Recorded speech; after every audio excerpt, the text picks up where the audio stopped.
One.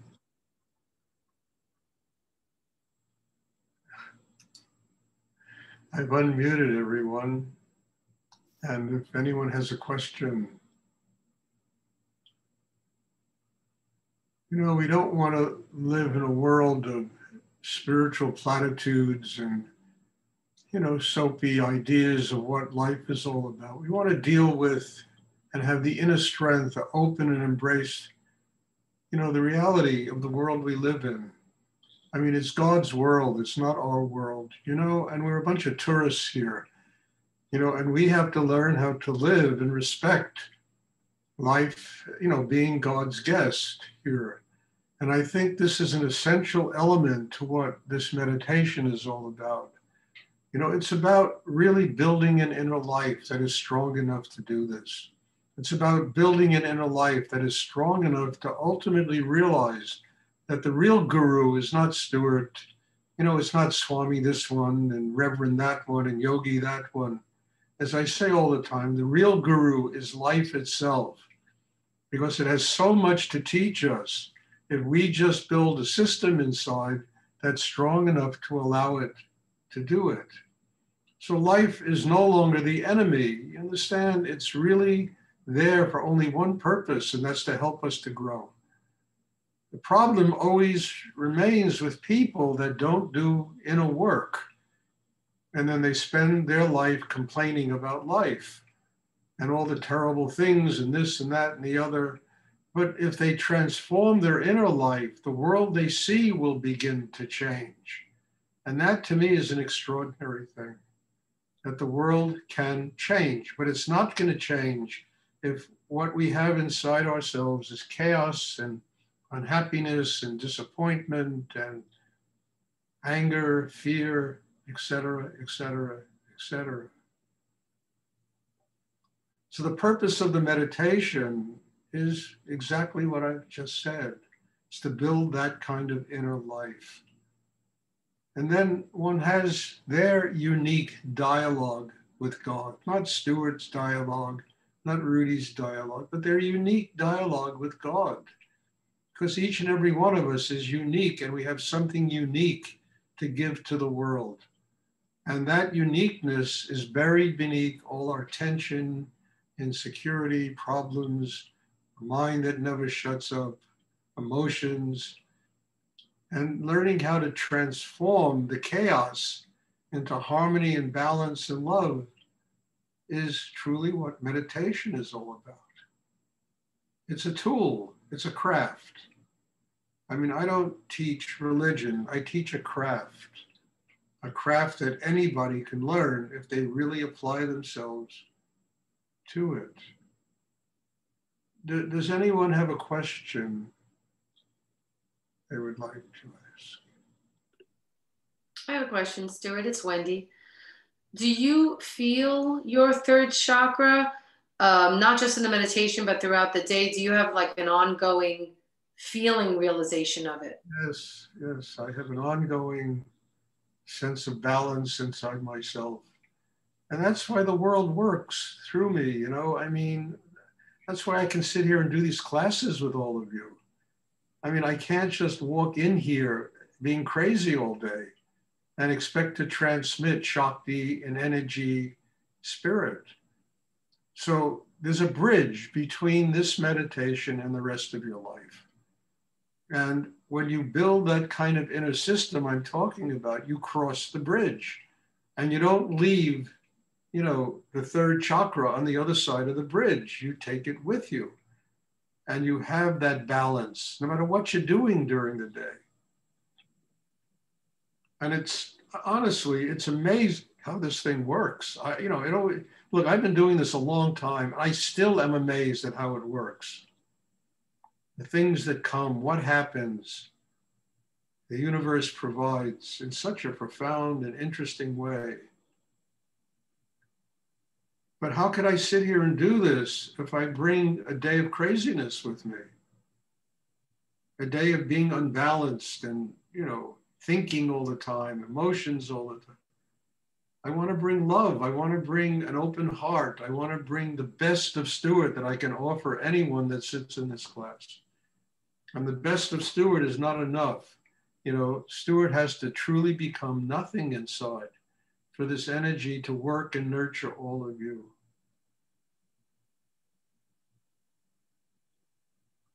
So it's, you know, a twofold street here. We have to do the work. That's our job, you know?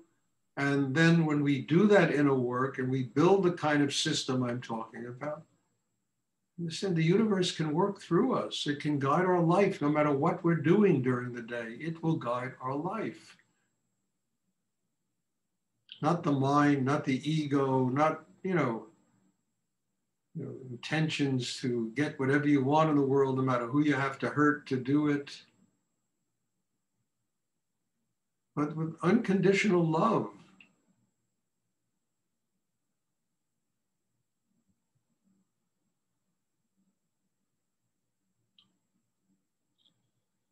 Does anyone else have a question? I have a question, Stuart. It's Christine. Can you talk about recognizing or working with the signs, not the symbols, the signs the universe gives us in everyday moments that we need to? The universe is doing it every day, every moment of every day that you are alive. It's doing it all the time. I had something happen today that was so totally extraordinary that it just blew my socks away. I mean it. Something that happened. I won't go into what it was, but I'm telling you, there are endless signs. There are endless, guides on this path to God. What's missing is our consciousness, which we're so caught up in our minds and our this and our that and who we are and what and all of that soap opera, that we miss the signs that are being given to us all the time. So you got to get your mind quiet. You got to get your emotions quiet, the sexual energy quiet. You got to transform those energies into, Shakti, into energy that flows through you and really helps build a chakra system. And once you start doing that, you see the signs. Mm-hmm. You know when cycles come to an end. You don't try to beat a dead horse into making something work that's not going to work anymore. And then you have a choice. And that's really what choice is all about. You can choose another path because the one you're on has come to an end. I'm doing that right now. I'm opening to God to teach me where I can go to have a center. That I can, not only do Zoom, but I can have people around me that I can do in-person meditation classes. So it means there's a whole cycle coming to an end in my life. And a new one is going to happen. I've done my service. I helped my daughter. She's doing fantastic. I'm incredible what's happened in a year to that child. You're not a child anymore, 25 years old. But it's just amazing what took place. And I can't attribute it to me. It's this energy that made it take place.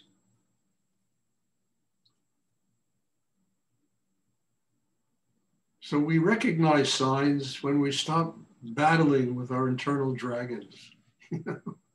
We stop beating ourselves up. When we stop being so congested in the mind and the emotions, and we can look at life, and life is the teacher, is giving us teachings every single day, every moment of every day. We are the ones that are missing this.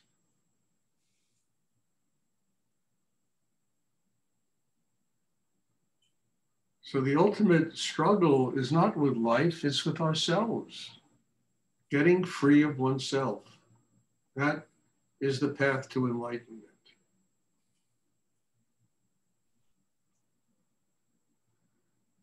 Does anyone else have a question?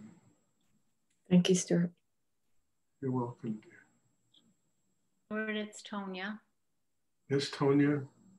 Can you talk about the physical body and our relationship to it and what it can inform us about our spiritual? You want that in one volume or six? I mean, really, look, look, the body is like a temple. All the chakras exist in the body.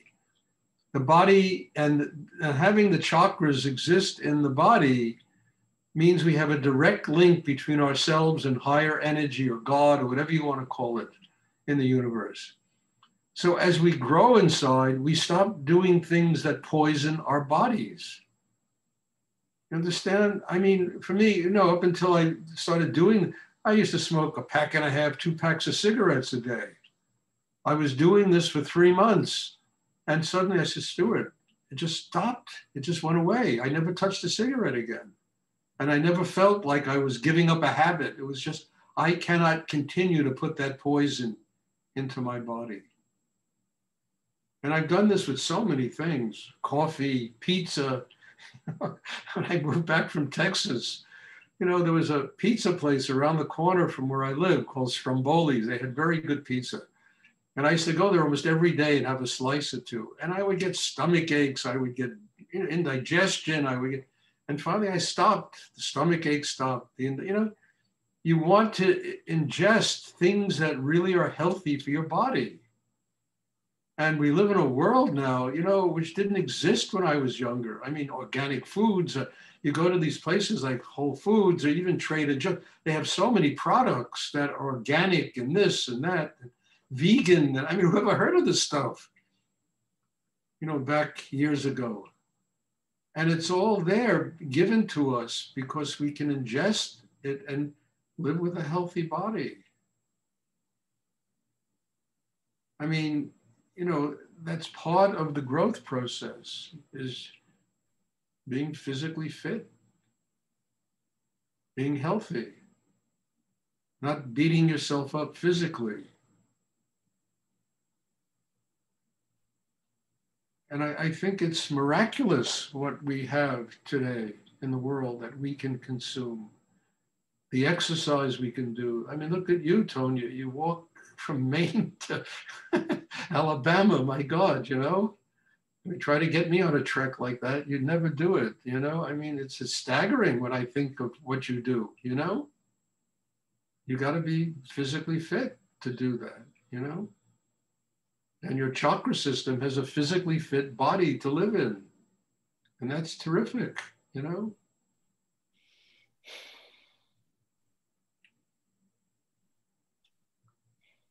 And I'm not exaggerating the rest of you. She does stuff like this,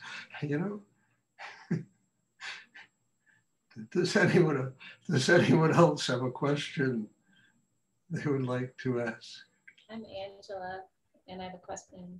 Yes, please speak up. Please listen, Angela, try and do the meditation while if you're sitting and not doing your inner work, it's not going to work.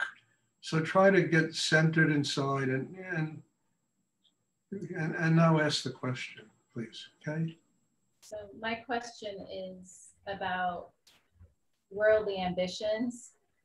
Who? And about worldly ambitions and having a spiritual life.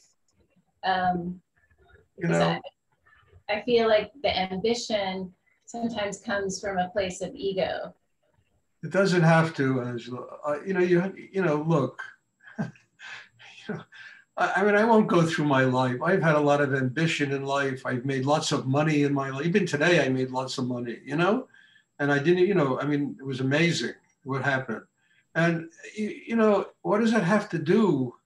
You see, look, I've always had ambition because I've had situations put upon me that were really spiritual situations, running ashrams, running meditation centers, having to have a place where 100 people a week can come and study, and I needed ambition. I needed to work hard. I had businesses and they became very successful, hugely successful, actually, but I needed the flow of money, not, I mean, I walk around with a t-shirt and a pair of jeans and I've been living that way for 30 years now.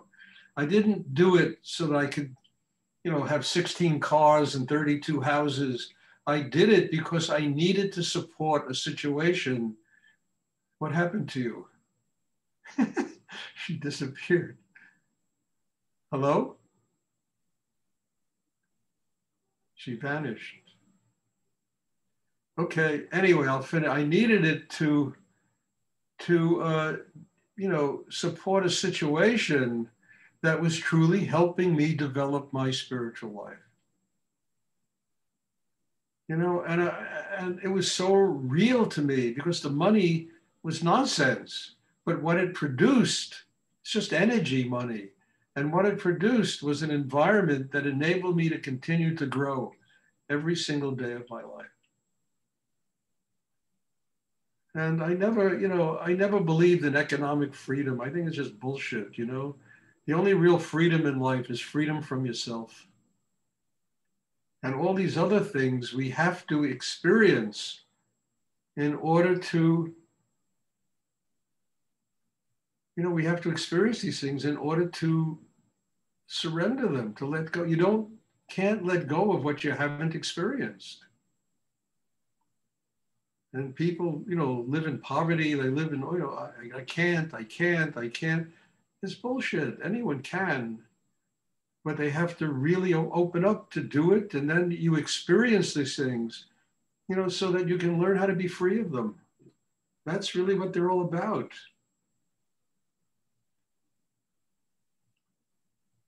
How do you get free of relationships if you haven't experienced them, I remember Rudy once, I was talking, he said to me, all these gurus in India, these swamis that proclaim they're celibate, they're this, they're that, they must have had serious sex lives in their last lifetime. He said that to me. It's cracked up. You can't get free of what you haven't experienced. You can't just walk away from life. You experience it, and then you get strong enough to detach yourself and be free of it. And I think that's a great thing about making money. You learn how to make it and be free of it. It doesn't have you. It doesn't control your existence, which it does with 99 and 9/10% of people in this world. It controls their existence.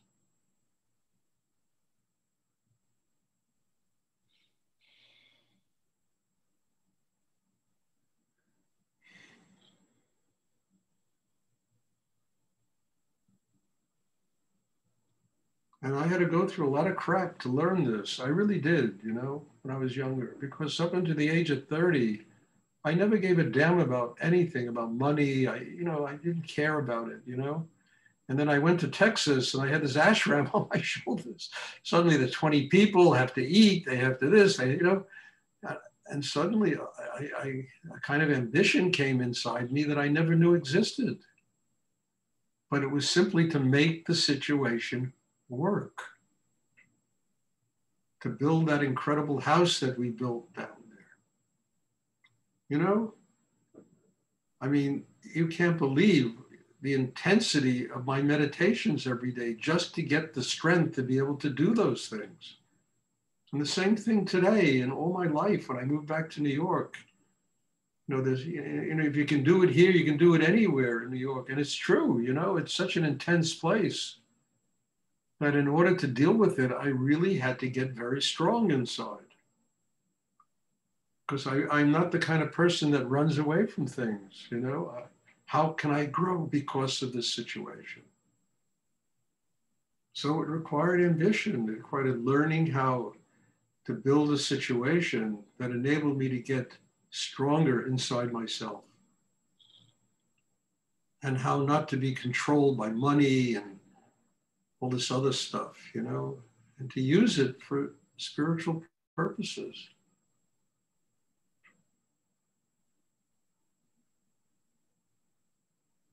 Even, when I bought that house in Woodstock, it was a spectacular house. It was, 7,000 square foot house, but I had 17 acres of land and I was going to build a big center there. That's why I bought it. It's perfect. And then, then it was 10 years of the Book of Job for me. I went through hell. It was unbelievable what I went through for 10 years. And then it turned around.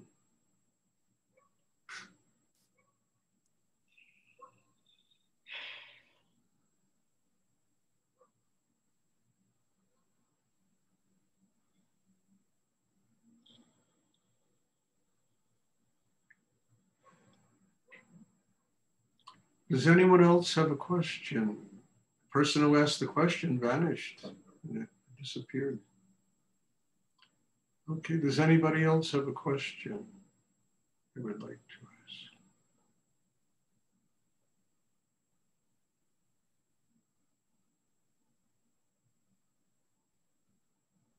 I mean, Rudy once told me, he said, Stuart, it's not to have, it's to have, you know, all the wonders of life and to be free of them. They don't have you. Understand, that takes real strength.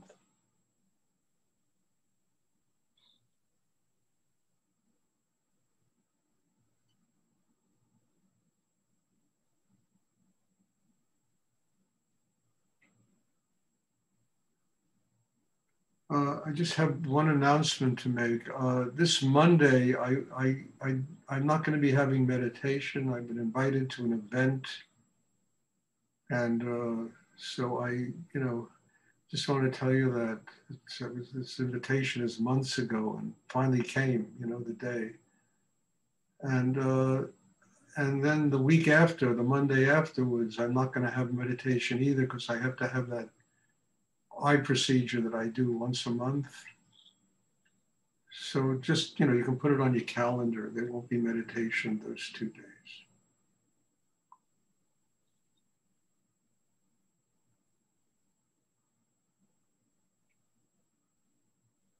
Does anybody else have a question they would like to ask?